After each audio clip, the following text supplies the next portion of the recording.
Olá, seja muito bem-vinda ao Filha do Aba, um canal feito para mulheres que desejam viver uma fé real e profunda.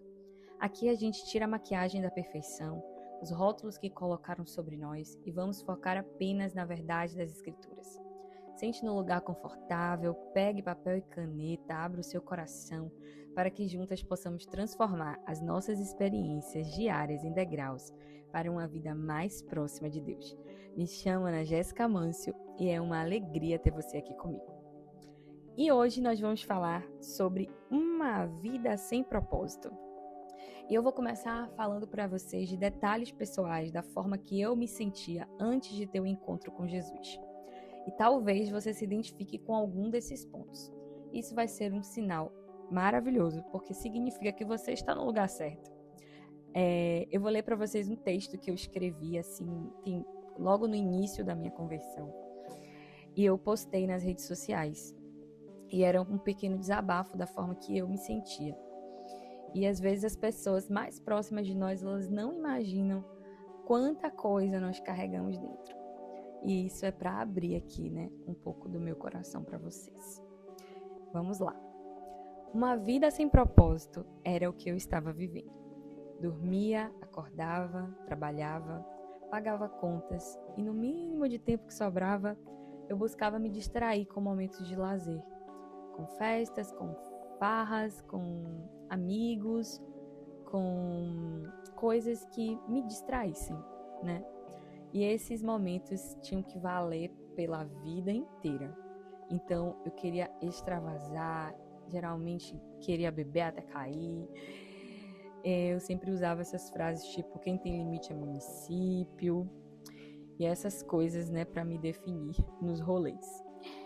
Eu queria sempre sair no final da festa, não queria que aqueles momentos tivessem fim. Eu valorizava muito esses momentos, como os meus momentos de felicidade. E o engraçado é que a minha felicidade, ela não ocorria na segunda, na terça, na quarta, nos dias comuns. Ela só ocorria nos momentos de prazeres momentâneos, que era no final de semana, que era quando tinha uma festa, uma viagem, alguma coisa para fazer, que me tirasse um pouco da minha realidade comum da vida.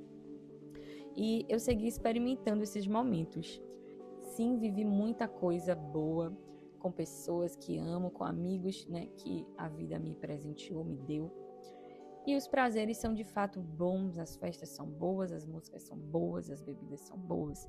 Nós não estamos aqui para mentir, Porém, assim como todo prazer momentâneo passa, o efeito passa da bebida, a sensação ali quando você tá junto da galera também passa quando você tá só. Então, quando eu chegava, que acabava toda aquela festa e aquela distração, lá estava eu, sozinha novamente, com o mesmo vazio novamente, tendo que lidar com o tédio da vida comum novamente. Eu não gostava de ficar sozinha, eu não gostava desse momento, sabe, que eu não tinha uma festa, não tinha nada para fazer. E muitas vezes eu acabava trazendo até bebida para casa, porque para sair da rotina normal da vida, eu tinha que estar bebendo até em casa mesmo. Então, eu não gostava de ficar sozinha. Uma psicóloga me disse que eu tinha que aprender a viver o tédio. Porém, quando vi o tédio, meu Deus, eu me dava de cara com aquilo que eu queria fugir. O vazio. Sempre que existiu o tédio, existiu o vazio. E eu não queria encarar aquilo. Então, foram várias fases e etapas que eu passei na vida. Houveram fases de eu beber todos os dias, houveram fases de eu sair mais, houveram fases de eu sair menos. Mas a busca dentro de mim por distrações só aumentava. Eu queria estar sempre nos lugares. E quando chegou um determinado momento da minha vida que eu já não podia estar mais em tudo, eu me virei mãe, eu já não podia sair como antes, eu já não podia me divertir como antes, então eu vivia constantemente frustrada, porque ali onde eu depositava o meu momento de felicidade eu não estava podendo ter com tanta frequência como antes. E ali eu comecei a ter tristezas mais constantes, Momentos de tédios mais constantes. Ai, meu Deus. E por mais que você seja amada, e por mais que você esteja rodeada de pessoas, ninguém vai entender a dor que a sua alma carrega. Ninguém entende o vazio que está dentro de nós. Nem eu entendia. Então, às vezes, a gente aprende a normalizar e seguir. porque realmente não parece que tem escolha, não parece que tem outro caminho. Parece que a vida é só isso mesmo, sabe? Mas eu ficava indignada quando eu me deparava com a minha vida e eu olhava e pensava, é só isso mesmo? Eu sentia que não era só aquilo. Eu sentia que tinha algo diferente que eu precisava descobrir, que eu precisava achar. E isso me fazia eu me sentir pior ainda. Eu ficava constantemente insatisfeita em tudo que eu fazia. Tinha uma casa, tinha uma família, tinha um trabalho, mas nada daquilo era suficiente. Então, eu meio que ficava nessa busca de pequenas doses de alegria para compensar o vazio de todos os outros momentos. E para não ficar só nas minhas palavras, eu vou trazer aqui para a gente refletir hoje na história de Mefibosete. É alguém na Bíblia em que eu me identifico muito, porque o processo que aconteceu na vida dele também aconteceu na minha vida, né, de uma forma diferente, mas vocês vão entender. Então, para você que não sabe nada de Bíblia, não sabe nem quem é Mefibosete, a história dele está em 2 Samuel, capítulo 9. E ele era neto do rei Saul, filho de Jonatas, que era um dos melhores amigos de Davi. Aos 5 anos, ao receber a notícia da morte do seu pai e do seu avô na guerra, a sua ama o deixou cair enquanto fugiam e deixou ele manco de ambos os pés. Naquela cultura, a sua deficiência o tornava socialmente invisível e incapaz de prover para si mesmo, como um guerreiro ou um líder. Então ele ficou numa situação completamente de dependência ali, porque ele estava aleijado. E ele vivia num lugar escondido chamado Lodebar, uma terra que significa um lugar sem pasto, um local de isolamento, de pobreza, de esquecimento.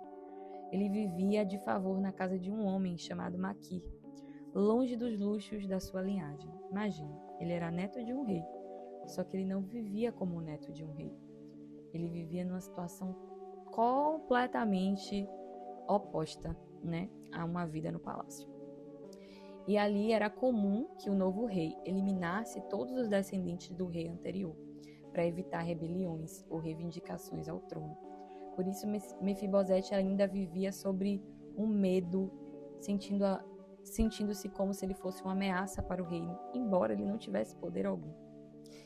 E aqui eu vou ler para vocês, né, o que aconteceu com ele. Certo dia, Davi perguntou: resta alguém da família de Saul a quem eu possa mostrar bondade por causa de Jonatas? Como eu disse, Davi, ele era muito amigo de Jonatas, que era o pai de Mefibosete. E eles fizeram uma aliança enquanto o avô de Jonatas ainda estava no reinado. E nessa aliança, Davi prometeu, né, proteger a família de Jonatas, cuidar da família de Jonatas, da descendência dele, mesmo que ele tivesse morrido.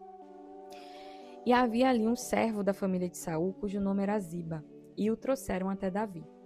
E Davi perguntou: você é Ziba? Sim, seu servo, meu senhor. Respondeu Ziba.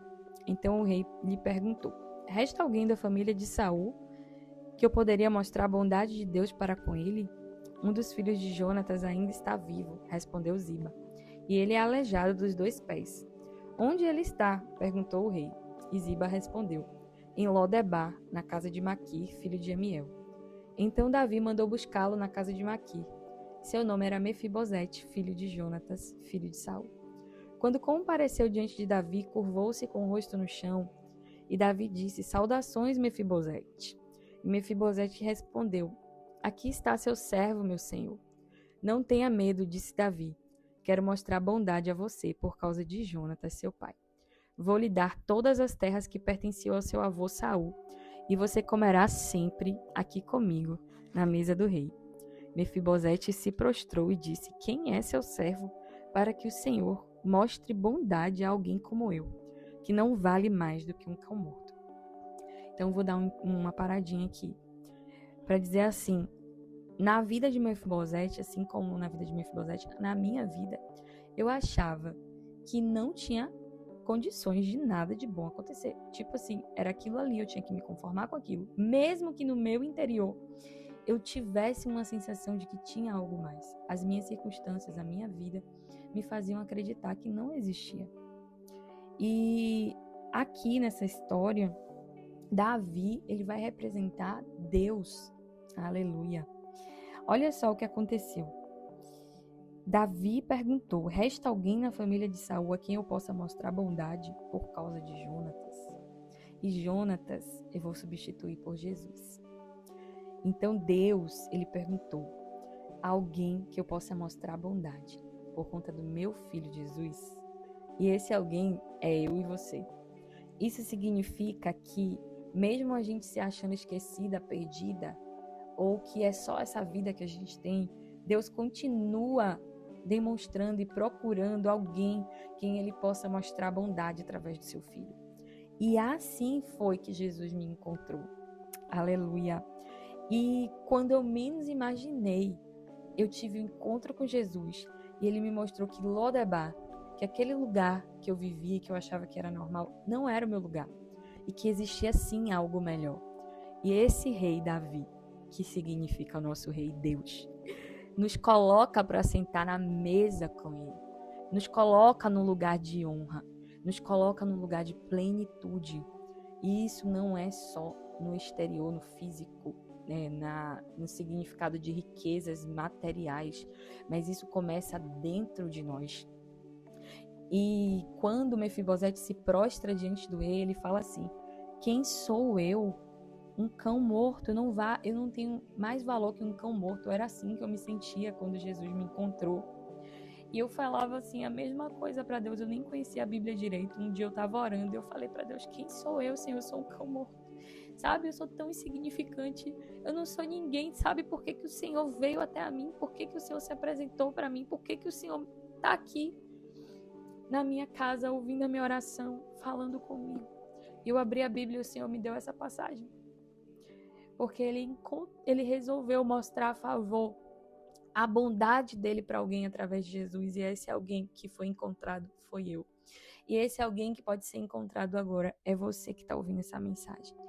Então, depois daquele dia, ele recebeu terras. Olha que coisa incrível. Alguém que era esquecido, abandonado, recebeu terras, recebeu um lugar perpétuo naquela mesa. Aleluia. Enquanto Davi vivesse, ele tinha ali o seu lugar. E eu quero dizer para você que você tem um lugar na mesa do rei. Esse lugar de invisibilidade, esse lugar de esquecimento, não é o lugar que Deus tem para você. Essa vida sem propósito não é a vida que Deus tem para você. Ele tem um lugar na mesa, um lugar para ser filha amada de Deus, aleluia. Um lugar de honra, onde você vai comer não é na sala da visita, não é no chão, não é num quartinho. Você vai comer na mesa com o rei. Então esse lugar de distância, de afastamento de Deus, não é um lugar que Deus tem para você. Ele te quer perto. E é por isso que nós estamos aqui.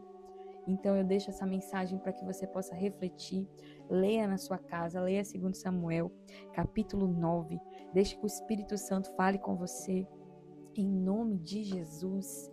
E é isso que eu quero deixar para nossa meditação hoje. Eu quero orar por sua vida. Se de alguma forma você se identificou com essa palavra, saiba que não é o seu fim. Você não precisa viver de dor em dor. Você não precisa viver mais nesse looping de insatisfação. Você só precisa se render ao amor de Cristo, deixar que Ele cure você, deixar que Ele alcance você. Se renda a Ele. Descubra como viver os propósitos que Ele sonhou para a sua vida. Que é aleluia! Vamos orar. Pai, muito obrigado por esse momento, Senhor. Eu oro para que o seu Espírito toque em cada coração, cada pessoa que vai ouvir essa mensagem, Pai. Nesse momento o Senhor a conhece, o Senhor sabe exatamente quem está ouvindo isso.